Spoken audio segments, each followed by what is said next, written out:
I'm going to go ahead and get started, Eddie. I think the session should be good. This is, I think, the first time I'm using this type of platform, but I'm excited to be here with you all. We have 30 minutes to do this chat. So, and I know this is also being recorded. So I want to make sure, this is like 4 people are viewing. So I think we're good. The discussion that we're going to be having today for this year's Tequeria is Bien the Puerta is leveraging social commerce in the food tech space. I just want to do a quick introduction to myself. My name is Eddie Sandoval, and I do consulting on DEI&B and organizational strategy through Eddie Sandoval Consulting. This is just one of my side jobs. I'm part of my full-time job where I work around thought leadership and around an HR software company. But this is kind of my passion, and I am very excited to be here today with you today, Eddie, to go over this discussion about social commerce with you. And if anyone can't notice by the names, I have known you for quite some time. So I'm very excited to introduce you and to get the ball rolling on this discussion. So let's introduce you. Eddie, I've known you for your whole life. So some of you may know that this is my younger brother. I'm really excited to be going over the discussion over social commerce with you today. Eddie Sandoval, you have been featured on ABC Shark Tank, which is probably one of your career highlights. Maybe you can tell us a little bit more about that. You've been featured in BuzzFeed, Mesca, Midwest Living, Food Republic, Moneda Moves podcast, Pass the Chipotle podcast, the Latinx Business podcast, Adelante con Carlos, which is another type of podcast, Univision, Noticias Ya, and many other type of other media outlets. So we're excited to have you here today. Some new things that you were also named a visionary voice for Casa TikTok community. You were also a winner this year of a FedEx Small Business Grant winner, and you were also a 30 Under 30 Next Gen Collective Hispanic Executive winner. So thank you so much for joining us. I am excited. I think this is a topic that a lot of folks don't talk about enough.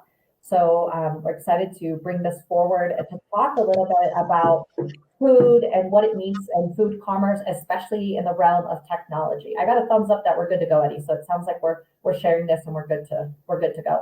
So I think it's really interesting. Some folks may be wondering, what does the food technology space look like in a space like Tequeria and technology? So I want to make sure that folks understand that piece first, but I just kind of want to give an outline of your career journey, Eddie, and I have some pictures here to really kind of get us started into this discussion. You could kind of tell us a little bit about what these pictures mean to you.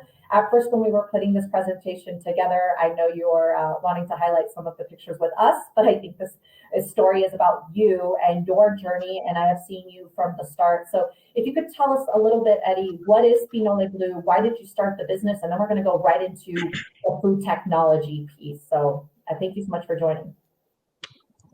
First of all, thank you. Thank you, everyone that's joining. Thank you to my lovely hermana sister, Eddie Sandoval, for being here today, and everyone that's joining. Man, I should hire you for every time I have to get introduced. That was like on the spot. So thank you for that. Yes, Erika is my sister, and she's known me my whole life. So she probably has a little bit of a priority on knowing how to introduce myself. But I am Eddie Sandoval. I am the founder, CEO of Pinole Blue. A little background about Pinole Blue, and then we can go in about the tech space. But Pinole Blue was literally started out of a college dorm room here at Wichita State University in Wichita, Kansas, which Erika, mi hermana, is also an alum. So Wichita State has a special place for both of us in our heart.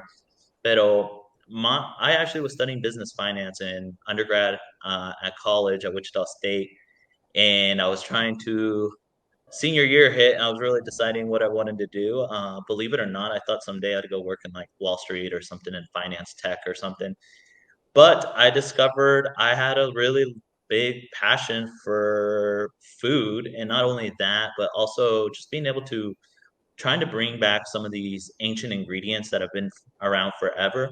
Not only our family, as our because my sister Erika is here, but for other Latinos that are around the world that, or even here in the U.S. that struggle to find it. So Pinole came around because my parents, I'm going to just say our parents because everyone should know she's my sister.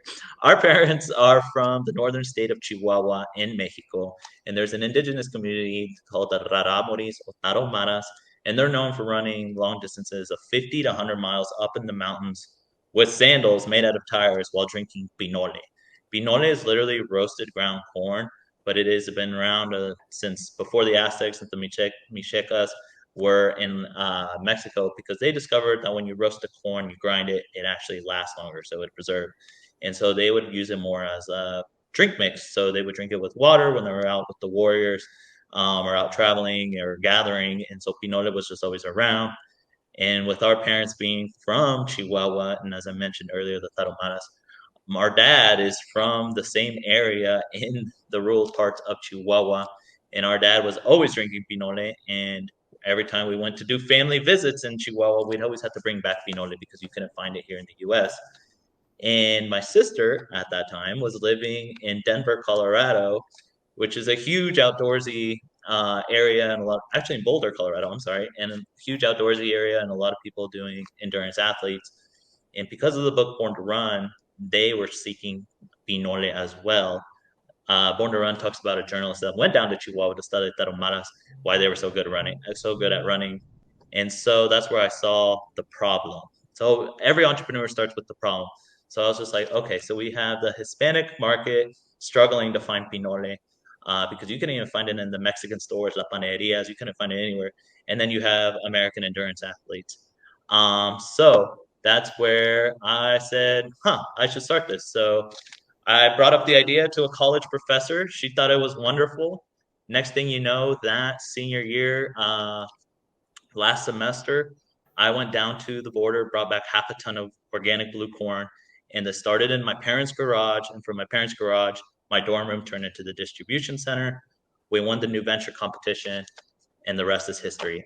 Erika, I know you highlighted a little bit about what all we've done, and from being on Shark Tank to doing on Remezcla to the visionary voice. So it has been a wild ride. That is a little bit about Pinole. We now make 6 different drink mixes from atole to champurrado, which is like a Mexican hot chocolate, to proteins, 2 different types of cookies, to now stone ground tortillas. Awesome. Thanks, Eddie. I think that's very helpful for a lot of folks here that probably have never heard the word pinole or what it means. We do have someone joining, Kimberly, who said, who's a second gen Chicana, whose family is also from Chihuahua. So thank you so much, everyone, for tuning in. This discussion will really be around some of the challenges and some of the outlets or some of the ways that Eddie has really found to be helpful. As you highlighted, Eddie, you and I are first generation. Both of our parents, we come from low social and economic status family.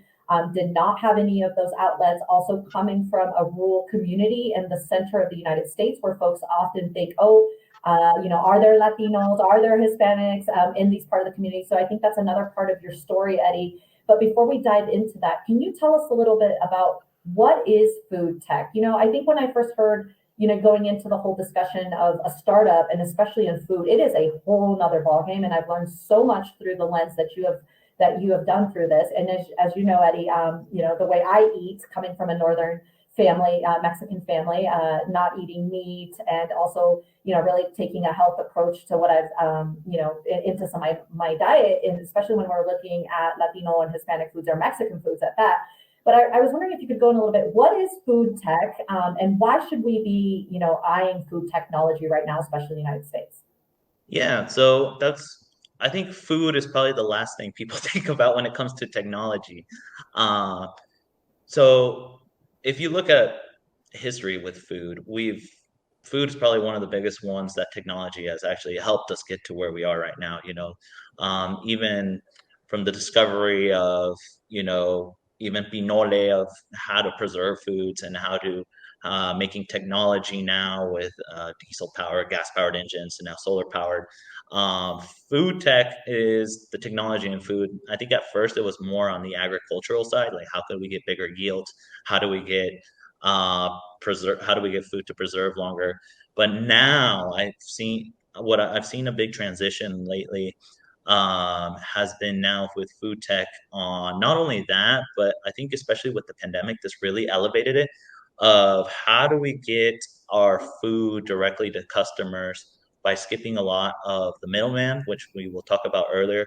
And that's where, with the pandemic, it really elevated now with direct shipping. You have Instacart, you have all these other apps of people trying to get the food to the groceries. So that's how the food tech is kind of moving on. And then don't get me wrong, there's still being a lot of big advancements with the actual agriculture side that is coming along as well. And then now I think it's more of, with food, how do we bring it in with technology? Like, for example, a ghost kitchen. Who knew something like that could have existed 20 years ago? That's another thing with food tech. So food tech is like a big umbrella of how we're trying to bring technology with food, not only just like restaurants and fast food, but also the grocery side and the agriculture side. So there is different perspectives of food tech. But I know we'll be talking more about how social commerce, like ourselves with Pinole Blue, has helped us in the food tech space. Great, thank you. There is a question, and there are some questions coming in, so we're gonna go in here in a little bit because we only have 30 minutes for this cafecito time. But there's a question, Eddie, around ag tech and food tech, and one thing that I think you did not highlight, our family background in Chihuahua, what our family still does to this day. I think that is a large connection into what has shaped you. One of your first jobs was in agriculture, helping a farmer. So can you just highlight real briefly on that before we move into the discussion, so folks have an understanding that you have this from the ground up? Yeah, so two things going into there. One is our families, like we mentioned, grew our mom and our dad are both from cattle ranches, rural areas in Chihuahua. There are multiple generations of raising beef, but also in the cheese industry. They would milk cows, make cheese by hand, sell the cheese, and then also raise cattle, because being in northern Mexico, most of the cattle come to finish here in the U.S. that go straight to the slaughterhouses or feedlots. So we have that background, and then also, like Erika said, both of us grew up in a small rural town in north central Kansas, a town of 1,000. We don't even have a gas station. We still don't have a gas station. And both of us growing up there, one of my first jobs in high school was working for a farmer, but it was a farmer here in Kansas. And if you know about Kansas, we're very big with wheat, soybean, milo. So I got to learn a lot from the ground up as well, working for a farmer, of working the ground and how it works. So that's why we have both those sides, and that's why I think. So I hope we can get more into what we're doing. But yeah, that is a little bit of our background. Great, thanks, Eddie. The first question, because this is in three parts, is balancing values. I think this is really hard for a lot of first gen, second gen, any folks who are really embracing, right, this ni de aquí, ni de allá. How do you manage to balance your values as an entrepreneur, to really understand, the historical, the context that comes with food, especially, and at the same time in a space that tends to be very underrepresented with minorities, people of color, especially in the food space, especially in the healthy food space. So can you talk a little bit about that? Yeah, so there's a couple points here. The first one is balancing values. I always tell people, I mean, not only myself as being a first gen, we kind of have the push pull effect. One is a lot of Hispanic food and even minority based food. A lot of people, it can be underrepresented because a lot of people think, one, it should be cheap, or two, it's unhealthy. Especially, with the Hispanic community, we are one of the biggest, I think, in the United States, with higher cholesterol and higher diabetes and other issues. So that's why a lot of people kind of look down upon. But then, if you look in history and actually take a dive, there's our ancient, I call them ancient recipes, kind of like with Pinole Blue, because I say our mission statement is to tell people about our ancient recipes while providing a taste of history. Corn is the main staple of Mexico. It has been able to supply many, many generations from the Aztecs to where it is today. And if you do it right, and if you do it the old way, fashioned way, is what I call it, without preservatives, and I think it's actually healthy for you. And not only that, we decided to go with organic blue corn. Blue corn has the same antioxidants as blueberries. Blue corn has twice the protein as yellow or white corn. And the fact that we're making our tortillas, where we actually slow cook the corn in the evening, we let it soak overnight, and then we make them without preservatives. We actually vacuum seal them, freeze them, and ship them straight to people's doors. So we're still making them the ancient way without preservatives. And then Pinole, as I mentioned earlier, has all the health benefits with the blue corn. And not only that, people still ask me, if you see the Tarumanas and the Aztecs about what keeps them running is blue corn is also a complex carbohydrate. So it slowly breaks down your body and gives you energy throughout the day. So going back to the values, one thing about corn here in the United States, most of it, I'm not a ag tech expert, but I believe it's like 95% of corn grown in the United States is genetically modified and it's only used for ethanol or for or to or for chicken feed, cattle feed, or hog feed. That is it. We don't even, as humans, we don't even touch it. So that is one thing that a lot of people frown upon corn in this country, and that's why our corn is actually imported from Mexico. We're helping supply the farmers down there, and we're also bringing organic blue corn that's a lot healthier and better for you. So going back to the push-pull effect, it can also hurt us uh, with a lot of the Hispanic community because they've been drinking pinole for years, they've been having tortillas for years, but we have to explain to them, hey, like our tortillas, we're making them old school way. They're going to cost more. My cost is going to be more. We're producing it here in the United States. We're bringing the corn. So that can actually be the push pull effect. But thankfully, I think with what we're about to get into with social media, we've been able to teach videos and educate people because we're still supplying even atole or our instant hot chocolate mix that has way less sugar. It's made with organic ingredients. Yes, the price is a little more, but it's going to be way healthier for you. And at the end, it is all beneficial. So that is that part. And the other part is I think I've been very blessed and you've been very blessed that we were kind of raised in a small town in a rural area because we are able to connect with people like from a non-Hispanic background because that's all we were around for most of our life. And at the same time, we still have our Hispanic roots. We can go into a panaderia or a carniceria and we could talk to La Raza like it's talking to one of our family members. Great. Thanks, Eddie. I think you shared very interesting both perspectives, and we did have a comment about we can spend more on healthy food than less on hospital bills. 100%, Kimberly. That is something Eddie and I always talk about. We bring it on with our parents. We talk about these type of discussions. And a side note, I've been in Eddie's Tortilla many times, and I can't tell you how much hard work is put into this. So, it's not the glitz and glamours of a startup that some folks may think. Eddie, you always tell me that there's a lot that goes into it. And with that, that's why I want to lead into the second discussion. How do you access capital? You and I both are not trust fund children. We are first gen. I always joke around, I am the oldest female. Many of you on this call, if you are a first gen Latina, you probably know a lot of those responsibilities, especially, we are our parents' retirement in many communities. And so, Eddie, talk a little bit about how do you access, what has some of been the challenges for you to access capital, especially in food technology? Versus the traditional type of technology, and what have been some of your avenues to help leverage this? Food is really hard with accessing capital because if you think about it, with food is an easy industry to get into because you just get all the you can start even as an e-commerce or you just start at mom and pop shops. But the hardest thing with food is escalating and accessing capital because most food brands, it takes 5 to 10 years to even get noticed. You look at some actual other companies out there, and it's almost we all have the same track record. And then also with food startups, I think the failure rate is even higher than normal startups. So you even have that going against us. And another thing for us, being in the Midwest, even though there is a lot of food for us out here, when you're starting a healthy food brand, you don't really think about Kansas. You think more of California, or you're thinking somewhere in the East Coast where a lot of where there is a lot more capital for businesses like that. The other thing is for us being first gen, we're going to see a video. Our dad still works in road construction to this day, and our mom is a housekeeper for many years, and she no longer works. So we are not around people with a lot of big capital like this. But one thing that I have learned here that I am very thankful for with my business partner is sometimes accessing a lot of capital is not the sexiest thing. I know it looks beautiful and everyone raises a lot of money, but at the same time, you still owe that money, and a lot of people don't realize that.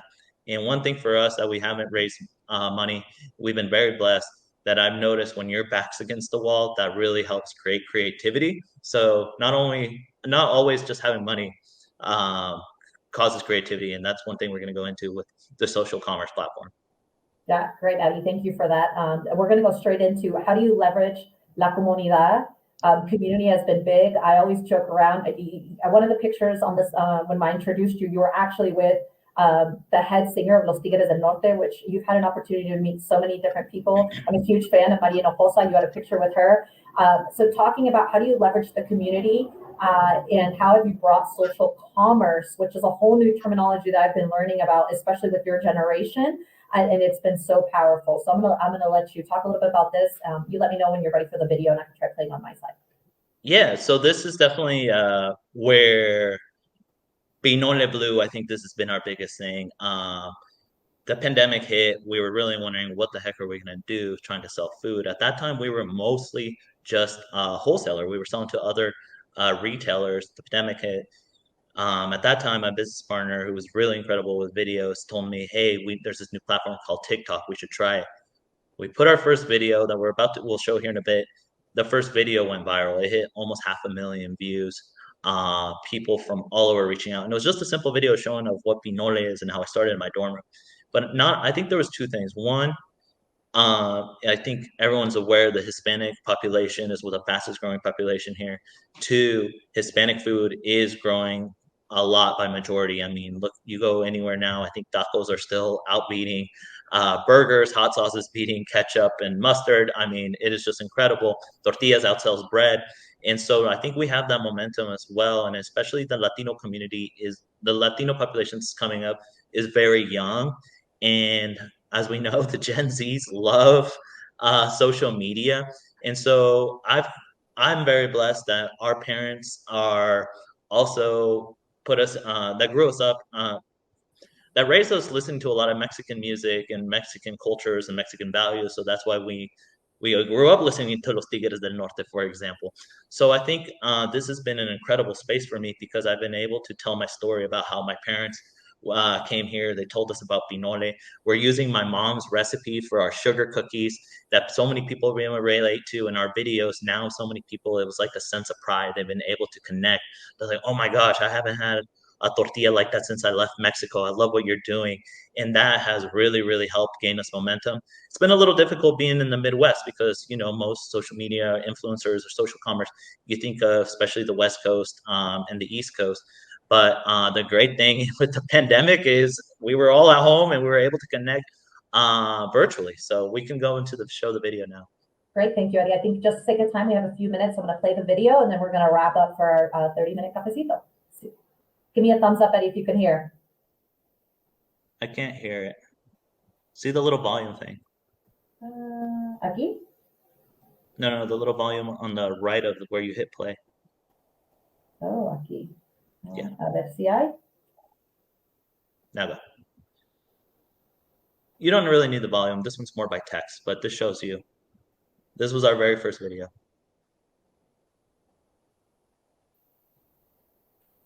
Ooh.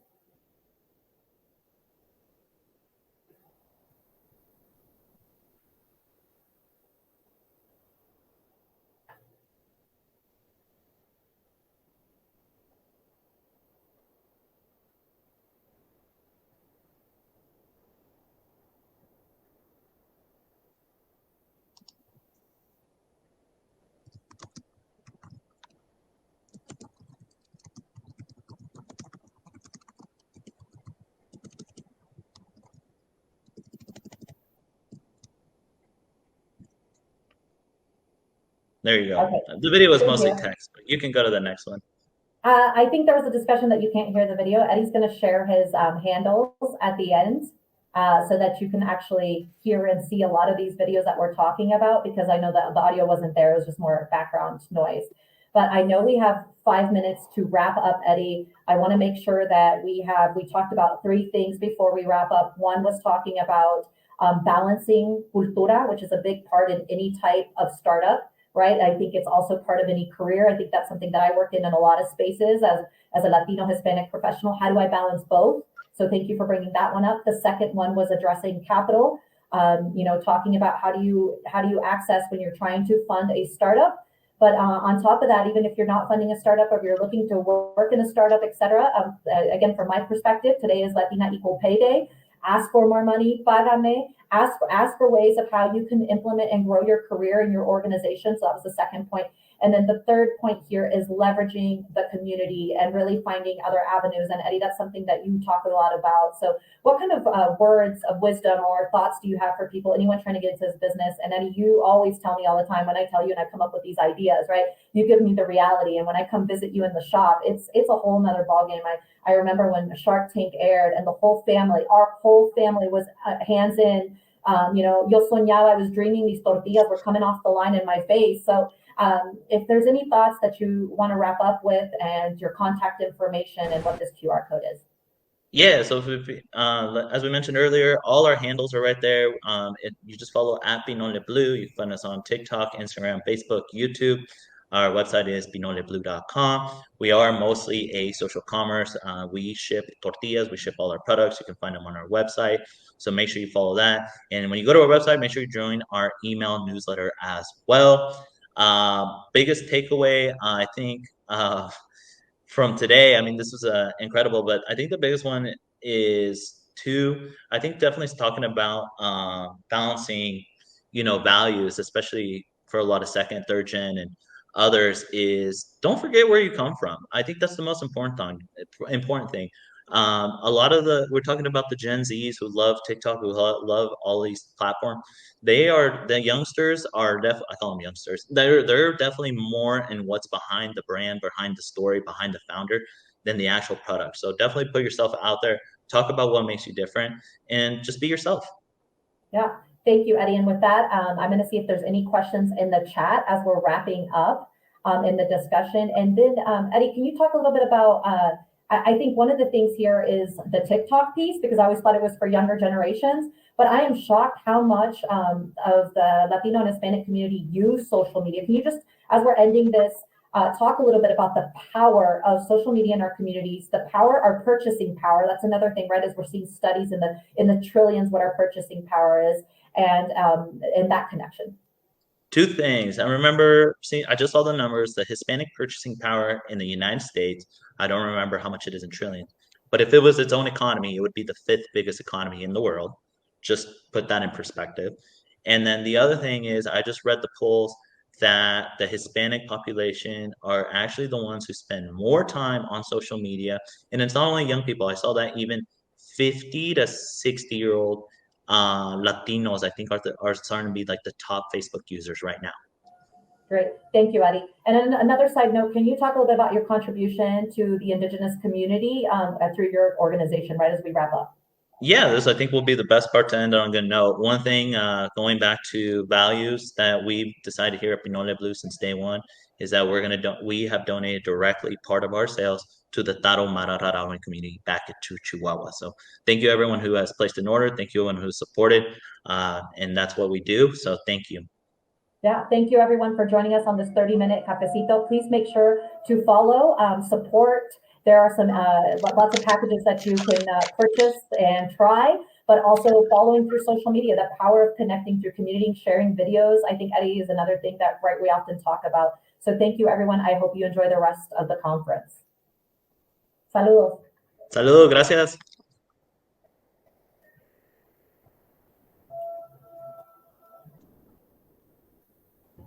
Do you hit disconnect or they kick us off? I'm gonna click leave. Hasta luego. Okay.